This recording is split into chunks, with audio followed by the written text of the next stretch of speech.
Hello po, March 30 ngayon. Ito na po ah, yung mga seeds ng ginger plant. Ayan po. Parang ano to hulog ng langit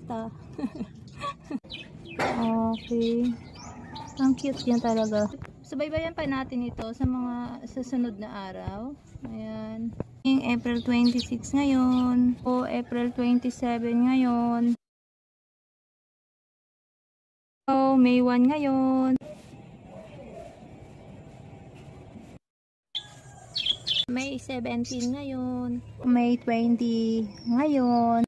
May 28 ngayon. June 25 ngayon.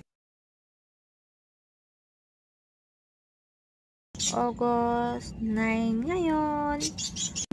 August 31 ngayon.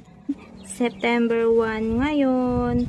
Ito na po yung halaman na white ginger butterfly plant. November 25. Yan yung bulb niya. Ayan.